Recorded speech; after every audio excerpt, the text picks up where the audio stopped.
Chapter 27.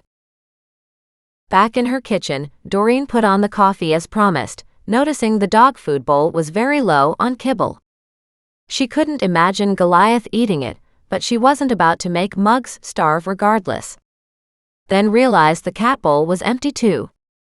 She filled Goliath's bowl and gave both fresh water. Then checked on Thaddeus's food. It was fine, thankfully.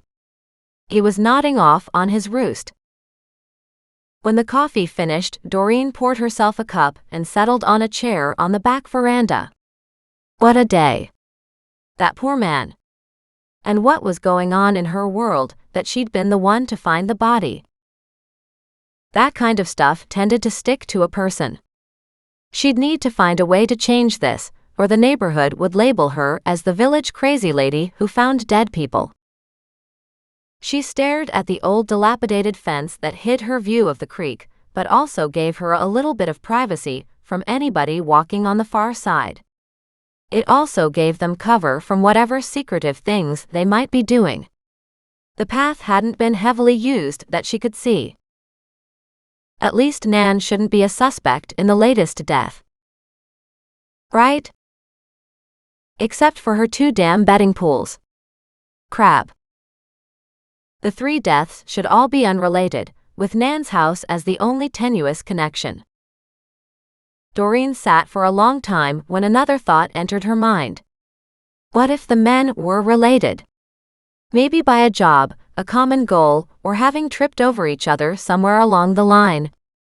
Or maybe being in the wrong place. What if the most recent deaths were people related to the dead man from 30 years ago? He would have been old enough to have a family. Any chance it was perhaps Jeremy's children? And the other 2 bodies were cousins or brothers. Not knowing the ages of the 2 latest dead bodies wasn't helping Doreen with her musings. She pulled out her phone and quickly texted Mac. I didn't see the man's face in the creek. And I don't know the physical features of the man found here on my property. Any chance the 2 men are related? And how old was each one? The response came back quickly. This is Robert Delaney, general handyman, who worked at the old folks' home where Nan lives. Right. Something else to tie Nan into this. But this man's last name, Delaney, and the dead body from Nan's garden, James Farley, plus the dead man depicted in the 30-year-old pictures, Jeremy Feltzbar, still meant nothing to Doreen. Yet, they didn't have to share the same last name to be related, to support this latest theory of hers. They could have been from the wife's side of the family, or they could have been cousins. They could have even been related on the mother's side. Last names changed easier for women after they got married, but also for a mom who remarried, her name would have changed too. She quickly texted him again. Don't let the names fool you. Make sure there is no blood between these 2 recently dead men, including any relationship to the man who went missing 30 years ago. We know how to do our job. Short. Succinct. Right. Of course they did. She had to be grateful for that little bit of sharing. Mac was the investigating detective, and she was somebody who tripped over bodies. Not necessarily a good thing. Thaddeus crooned at her side. Goliath had somehow found her lap and had curled his not inconsiderable bulk into her arms. And to complete the picture, Muggs slept at her feet, stretched out on his belly froggy style. Thaddeus, if you're so smart, why can't you tell us something about these men who were murdered? With that thought, she pulled out her phone, shifted Goliath to lie beside her. Then she downloaded the images to her laptop that was parked on the coffee table for a closer look. Yes, she hadn't been mistaken. The man in the creek had been murdered, as evidenced by a hole in the side of his head that she could just barely see at the edge of his hoodie. She'd not looked too closely while he'd been stretched out in the water, but it showed up clearly in her photos. Looked like he'd been shot. Speaking of images, she had none of the body found in her garden. She cringed at the thought of what a decaying body would look like. But she had seen pictures of him from his insurance ads in the paper. She quickly did a Google search for James Farley and his company. And there was his photo. Then she searched Google for the man they'd just found, Robert Delaney, bringing up his face on the monitor. She studied the features of the two dead men, looking for something that would link them. They were both around the same age. She put them each in their 40s. Possibly as old as mid-50s. It was so hard to tell with some people. They were both sitting in the pictures, one heftier than the other. But then one had a more physical job, the handyman. No comparison for muscles and leanness. She kept searching and found profile pictures of both. They both had a bump in the center of their noses. When put side by side like that, there was definitely a resemblance. She saved both photos to show Mac. And then she brought up the name of the man whose belongings she'd found upstairs, Jeremy Feltzbar. How was she to research wedding records, divorce records, or last known residences? She really needed Mac's help with this. Mac would probably say he needed her to stop interfering. Maybe he was right because, honestly, this was a bit beyond her investigative skills. She had to talk to somebody who had been around for a long time. So far, Nan hadn't been a great or reliable source of information. Doreen considered her chatty neighbor, Ella. She had shared all about how she had lived in the Mission area for 30 or so years. Just not at the house in this neighborhood.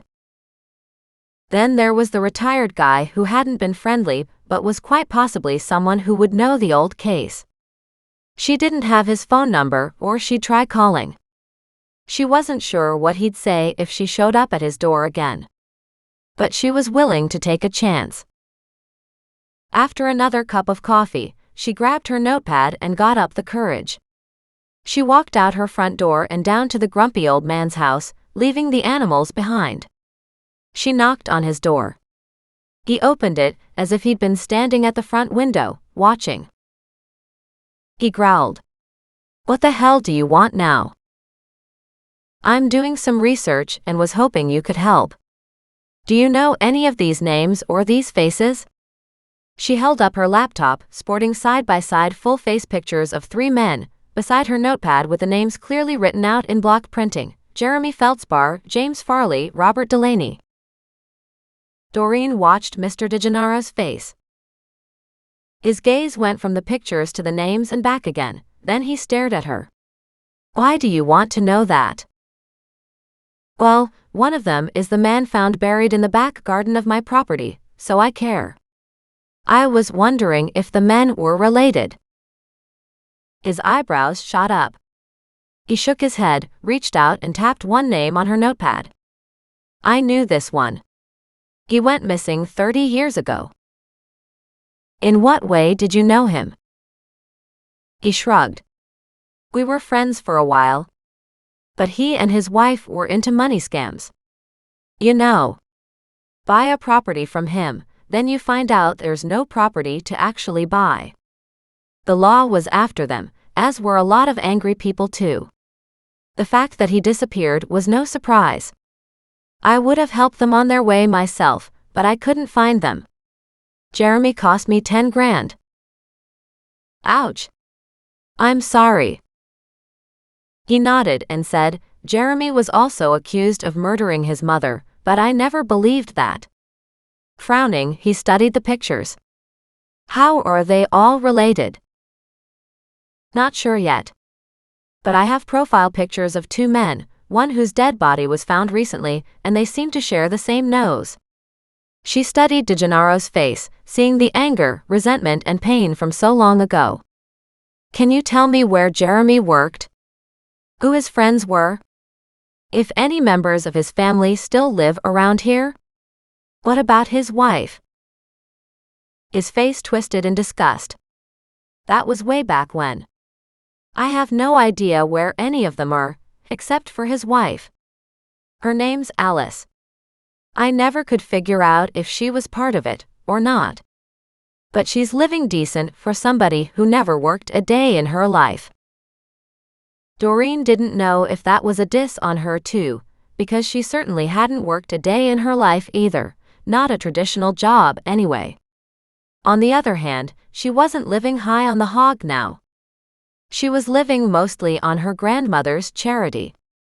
And that did prick her pride a bit. Do you know if she has the same last name?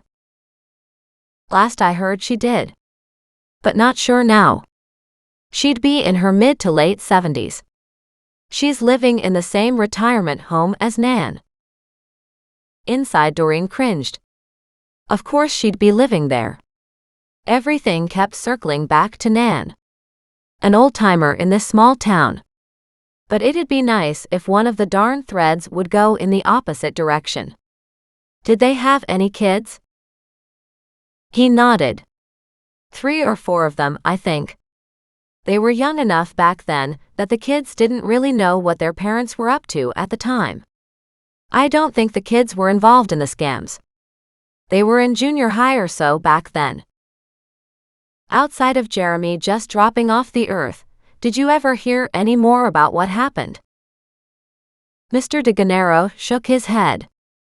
At least this time his tone was a whole lot more amiable when he said, "No, I haven't, but I sure would like to.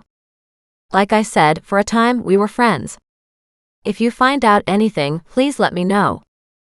On that note, he started to close the door. She stepped back.